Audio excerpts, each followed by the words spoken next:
찬송가 301장입니다. 찬송가 301장.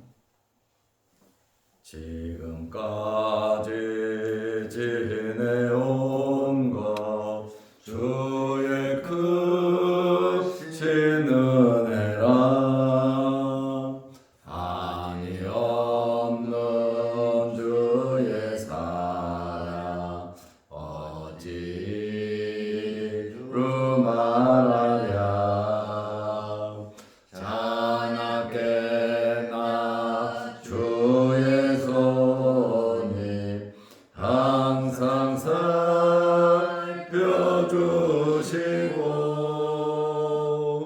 모든 일을 주 안에서 형통하게 하시네.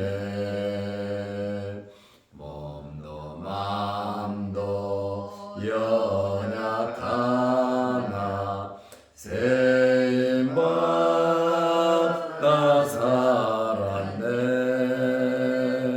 물붓듯이 부시는 주의 은혜 족하다. 사람 없는 거리에 나 험한 산길 헤맬 때 주의 손을 굳게 잡고 찬송하며 가리라. 주님 다시 배올 날이 날로 날로 다가와. 무거운 짐 주께 맡겨 벗을 날도 멀잖네. 나를 위해 예비하신 고향 집에 돌아가. 아버지의 품 안에서 영원토록 살리라.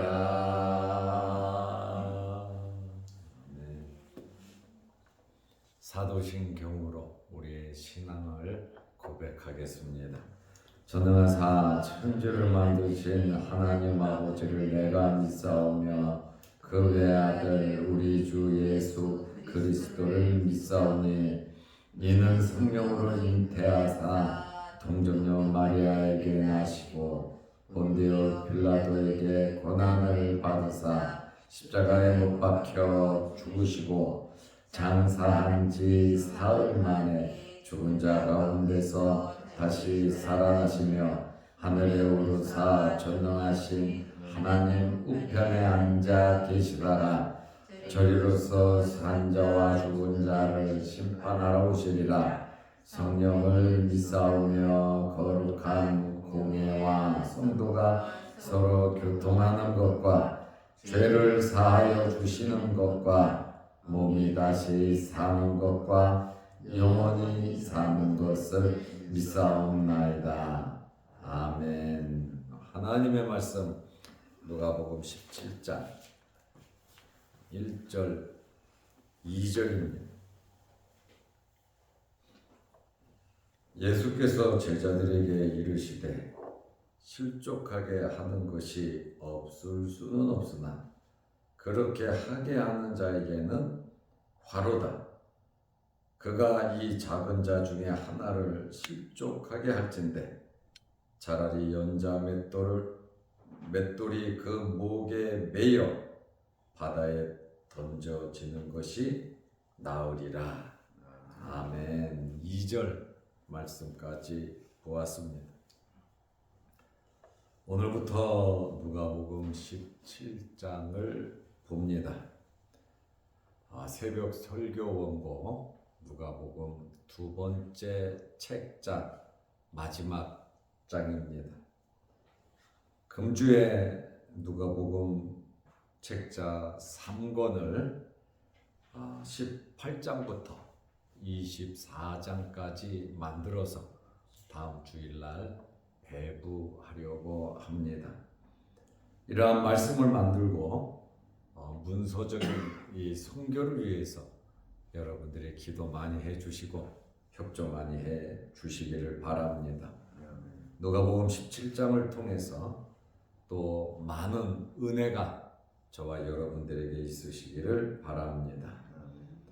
어제부터 우리 경향도의 남부시찰, 중부시찰 수련회가 포천에서 있습니다. 오늘까지 수련회가 있는데 제가 새벽 3시에 포천에서 급하게 교회로 와서 이제 새벽 예배를 드리고 또 새벽 예배를 마치면 또 포천으로 돌아가려고 합니다. 그리고 점심 식사 후에 다시 교회로 돌아오게 됩니다. 이 수련회를 위해서 여러분들이 기도 많이 해주시고 또 한 30명 정도 모였는데 전부 다 목회하는 목회자들이고 목사님, 사모님들 이렇게 잘 섬길 수 있도록 아울러 기도해 주시기를 바랍니다. 오늘은 실족하지 말라고 하는 그러한 제목으로 말씀을 드리려고 합니다. 누가복음 16장을 보면 두 개의 비유가 있습니다. 불의한 청지기 비유가 있고 또 부자와 나사로, 거지 나사로 비유가 있습니다. 그런데 이 부자와 거지 나사로 이 사건은 실제적인 사건이라고 말하는 사람도 있습니다. 비유라고 말하는 사람도 있습니다. 예수님께서 이 두 개의 비유를 통해서 이 세상에서 청지기로서 어떻게 살아가야 하는가에 대한 말씀을 하고 있습니다. 특별히 불의한 청지기에 대해서 예수님께서 칭찬을 하셨단 말이에요. 정말 나쁜 청지기거든요. 불의한 청지기거든요. 주인의 것에 엄청난 손해를 끼친 청지기인데 예수님께서 이 불의한 청지기를 칭찬을 하셨어요. 칭찬을 하신 것은 그가 잘했다는 것이 아니라 미래를 준비한다는 것에 대해서 칭찬을 한 거예요. 자기가 청지기로서 쫓겨나니까 일을 하자니 힘이 없고 빌어먹자니 창피하고 그래서 주인에게 빚진 사람들을 다 불러서 빚을 많이 탕감해 주었어요. 내가 저 사람들의 빚을 탕감해 주면 내가 쫓겨났을 때 조금씩 십시일반 나를 도와주지 않을까.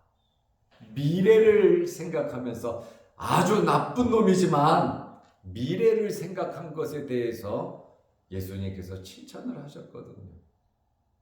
우리에게도 하나님의 나라, 미래가 있잖아요. 세상 사람들은 돈 문제, 자기가 살기 위해서 이렇게 지혜롭게 미래를 준비하는데 너희들은 하나님을 믿는 하나님의 백성들은 과연 미래를 어떻게 준비하느냐? 미래를 준비하라고 하는 그러한 말씀이에요. 미래는 우리가 갈 하나님의 나라 천국입니다. 그리고 하나님 앞에 서서 우리가 심판을 받고 상급의 심판을 받을 때인데 우리가 청지기로서 많은 것을 맡아서 태어나서 죽을 때까지 우리가 하나님의 것을 맡아서 살아가면서 하늘나라에 얼마나 상급을 쌓았는가. 그래서 예수님께서 하늘의 보화를 쌓으라. 그것은 누구도 훔쳐가지도 못하고 없어지지 않으니까 하늘의 보화를 쌓는 게 무엇입니까? 우리가 선행을 하는 겁니다. 선행은 무엇입니까? 예수님을 믿고 행한 모든 것이 선행이거든요.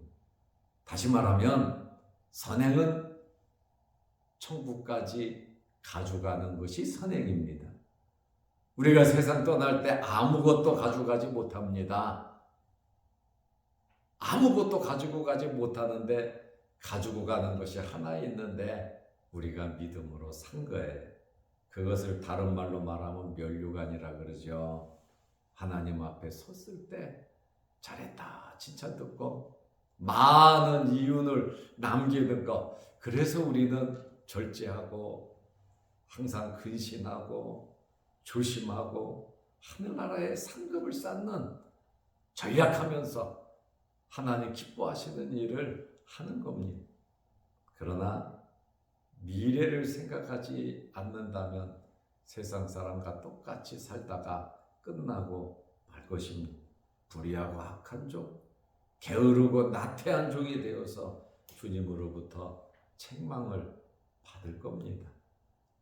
이렇게 불의한 청지기는 자기 미래를 준비했는데 너희들도 미래를 준비하라고 하는 그러한 말씀이에요.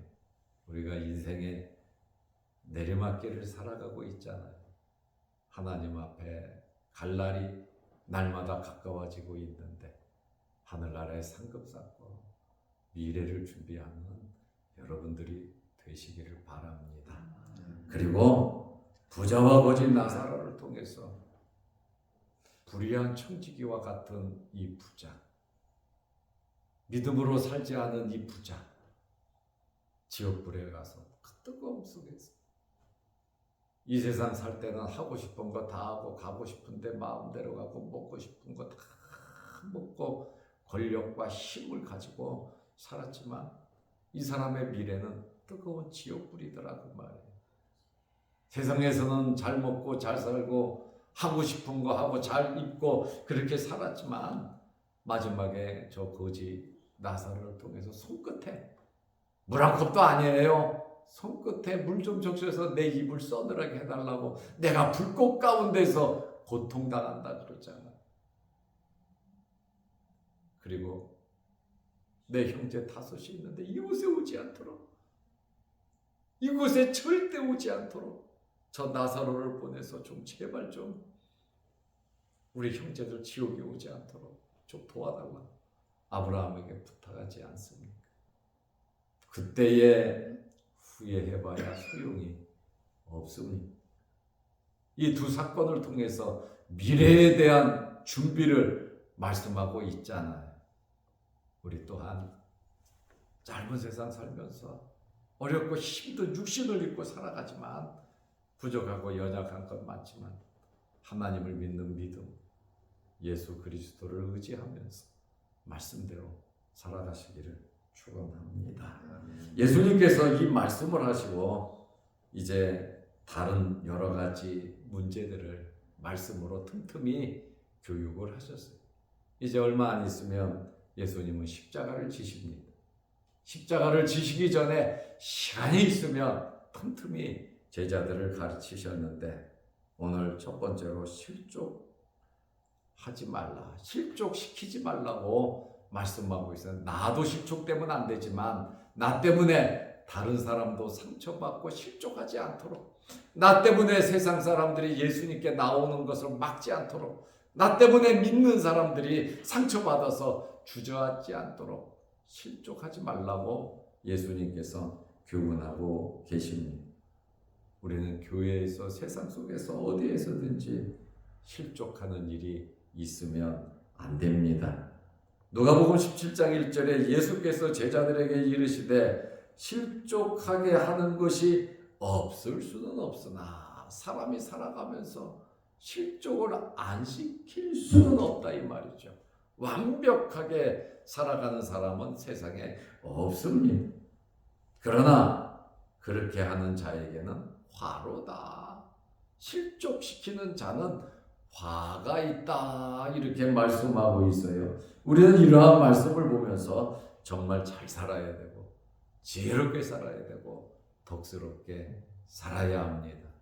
내 믿음 가지고 내 마음대로 하다가 나는 괜찮은데 믿음이 연약한 자들이 상처받을 수 있다는 거예요.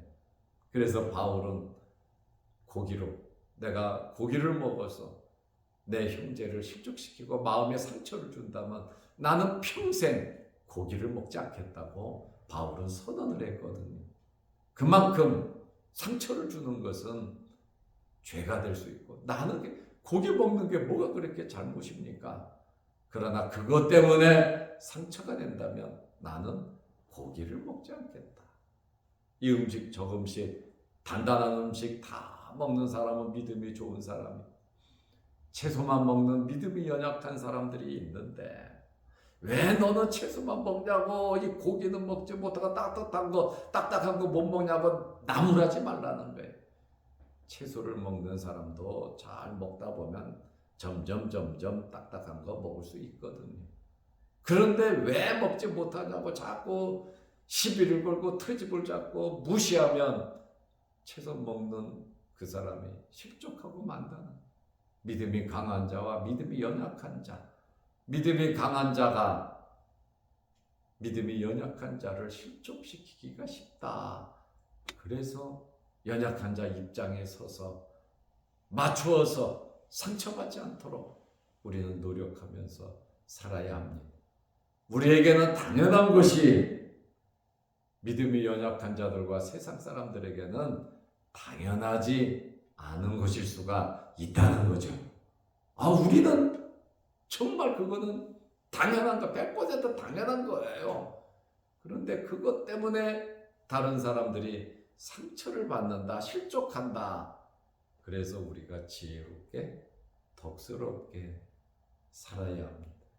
때로는 재앙이 있고 억울하고 속상한 일이 있어도 우리 먼저 믿은 사람들이 십자가를 져야 되는데, 너 왜 그러냐고, 저 사람들이 왜 그러냐고 또 믿음 좋은 사람도 상처를 받아서 실족하는 경우도 또 없잖아 있어요.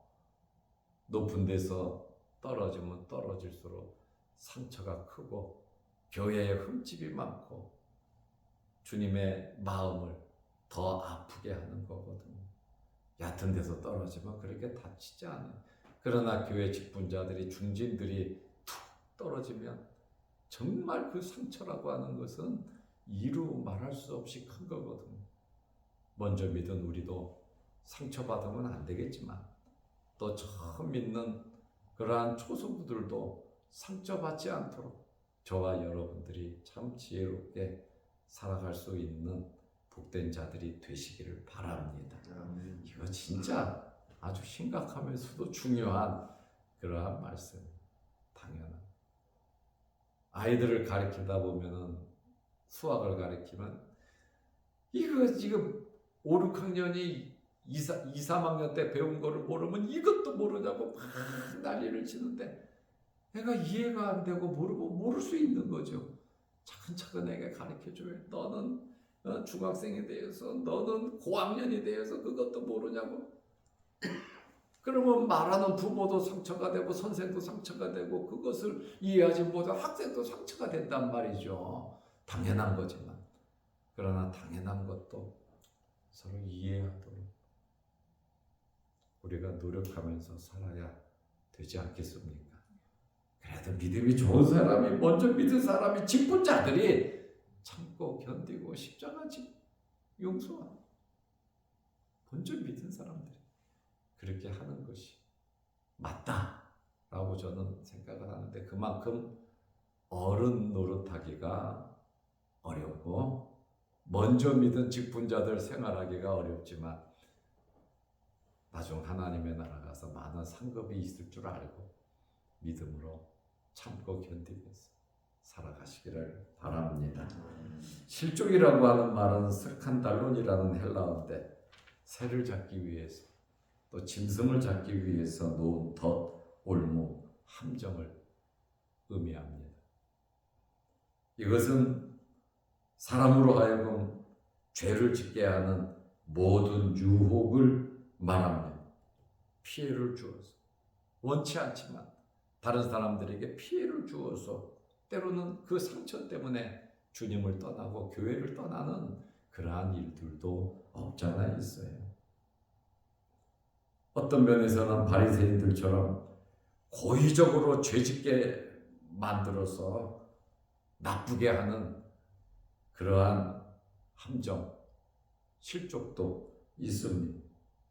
그래서 우리는 교회에서나 가정에서 어디서든지 서로 걸림돌이 되지 않도록 우리 자신들을 돌아볼 수 있는 성도들이 되시기를 바랍니다.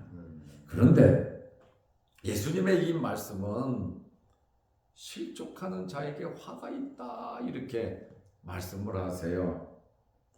화가 있다라고 하는 이 말은 피할 수 없는 심판이 있다는 것이죠. 그것에 대한 책임을 지라는 거예요. 다시 말하면 죗값을 받는데 형제를 아프게 하고 형제를 실족시킨, 어떻게 보면 억울할 수도 있지만 우리가 지혜롭지 못하고 덕스럽지 못해서 이러한 일이, 실족하는 일이 생길 수도 있거든요.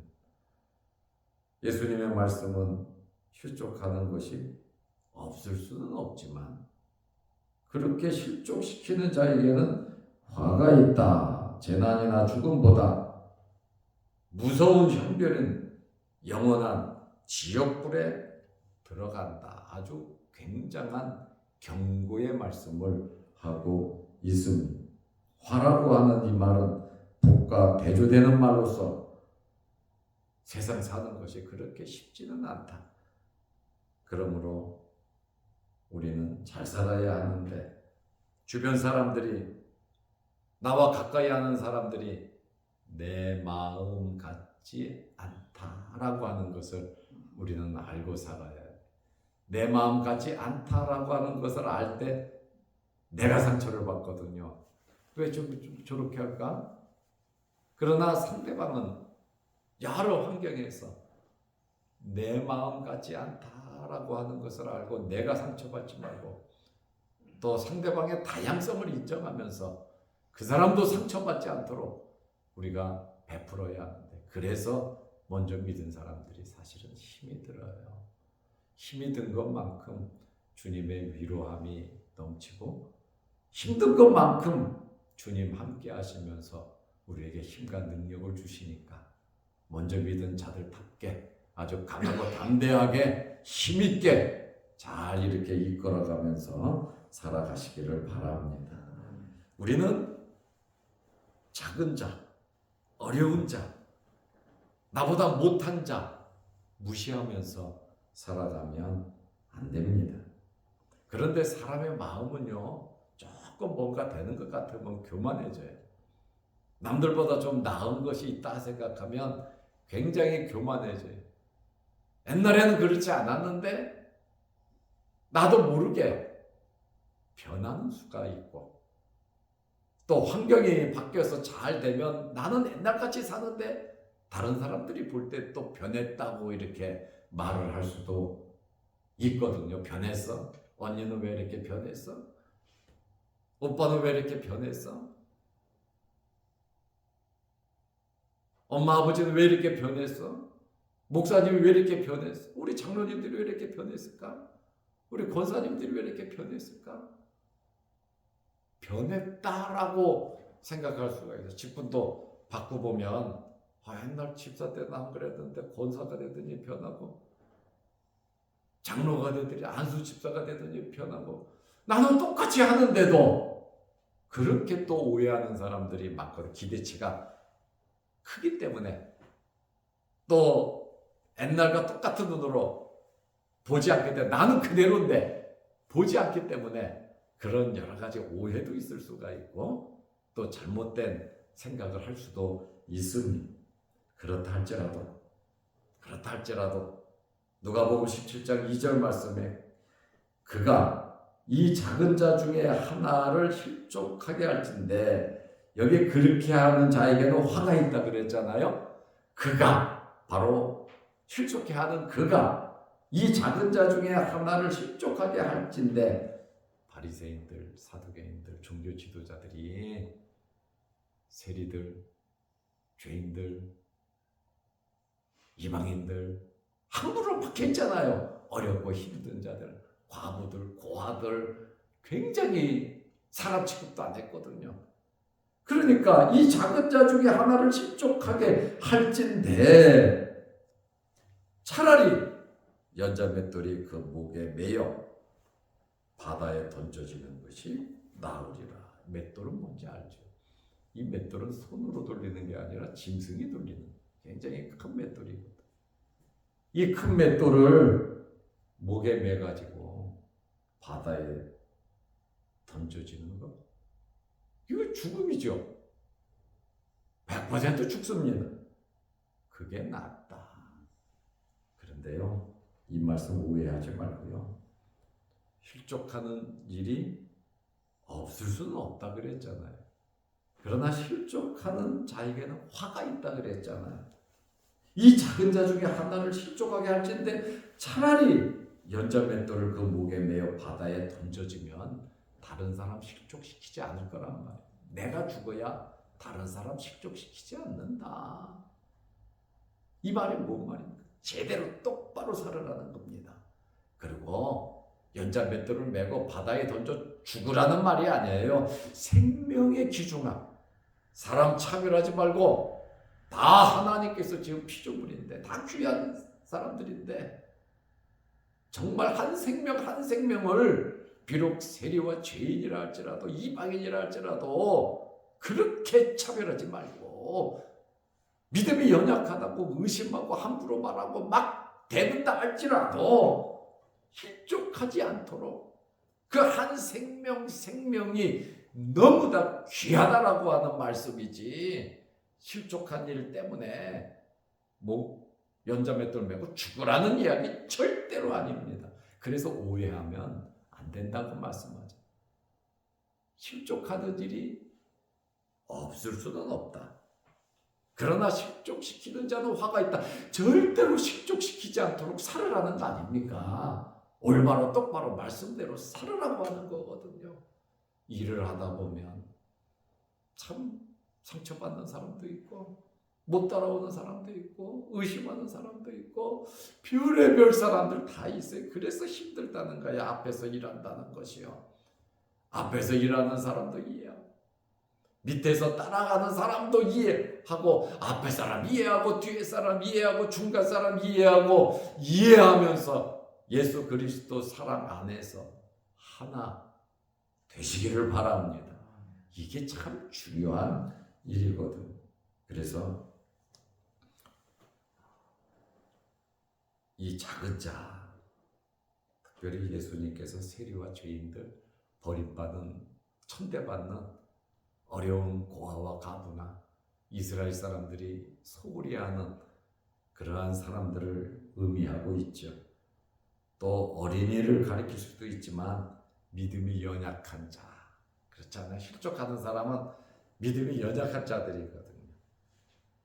우리는 여러 환경 가운데에서 어려운 자, 물질적으로, 환경적으로, 지위적으로 또 믿음이 연약하고 어디에서든지 이러한 사람들을 좀 보듬을 수 있고 이해할 수 있고 어른이 그냥 어른 아니잖아요. 어른이 어른다워야 어른인데 어른 노릇하기가 사실은 쉽지는 않아요. 너무 어려워. 또 자식들이 많이 생기고 생길수록 결혼을 하고 또 손주들이 생기고 그렇다 보면 이제 나이는 들어가고 어른 노릇하기 더 힘들어요. 보는 눈 많고 생각하는 사람 많고 기대하는 사람 많고 이런저런 일들 참 어른이 된다는 게 쉬운 게 아니거든요. 교회에서도 참 직분 맡아서 앞장서서 일한다는 것도 사실 쉽지 않아요. 그러나 십자가를 지는 사람이 있어야 앞서서 일하는 사람이 있어야 모든 일들이 돌아가는 거 아닙니까? 실족한다고 해서 우리가 일 안 할 수도 없고 사람 안 만날 수도 없고 그렇다 할지라도 한 생명의 귀중함을 여기면서 주님의 말씀 붙잡고 믿음으로 살아가시기를 주의 이름으로 축원합니다. 기도하겠습니다. 아버지 하나님, 지금 포천에서 시찰 수련회가 있습니다. 오늘 오후에 마치는데 은혜롭게 수련회가 잘 마쳐지게 하시고 오늘 이 새벽에도 우리를 주의 전으로 불러주셔서 예배드리게 하심을 감사합니다. 누가복음 17장을 보기 시작했는데 주님의 말씀 한 말씀 한 말씀을 우리 마음에 새기며 이 말씀을 아멘으로 받으며 이 말씀대로 순종하면서 살게 하여 주옵소서. 우리 믿음의 사람들이 덕을 세우고 먼저 믿은 사람들이 믿음이 연약한 자를 잘 품고 이해하지 못하고 의심하고 또 따지고 또 여러 가지 말을 하지만 우리가 잘 받아들이고 이해하고 위에서 기도하면서 실족하는 일이 없도록 은혜 베풀어 주옵소서. 먼저 믿은 자들이 상처받고 떨어지는 일들 없도록 먼저 믿은 자들이 본을 보이며 서로 잘 연합할 수 있도록 하나님 은혜 베풀어 주옵소서. 우리의 가정과 사회와 여러 많은 활동하는 가운데에 여러 사람들의 마음을 이해할 수 있는 실족하는 일이 없도록 우리에게 힘 주시고 생명의 귀중함을 알면서 살게 하여 주시옵소서. 또한 우리 마음에 넓은 마음을 허락하여 주셔서 이해하지 못하고 따지고 의심하는 이러한 일이 없도록 또한 상처받아서 화를 내고 또한 말을 함부로 하고 또 원수를 만드는 일 없도록 우리에게 크신 은혜 베풀어 주시옵소서. 영상을 보면서 말씀으로 은혜 나누는 성도들에게도 주님 함께하여 주옵소서. 오늘 이 새벽에 기도합니다.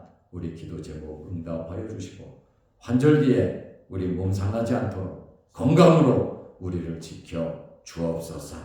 특별히 성도들 가정마다 물질로 어려움 당하지 않도록 삶 속에 하나님 간섭하여 주시고 영적인 하나님의 풍성한 은혜가 성숙함이 있게 하옵소서.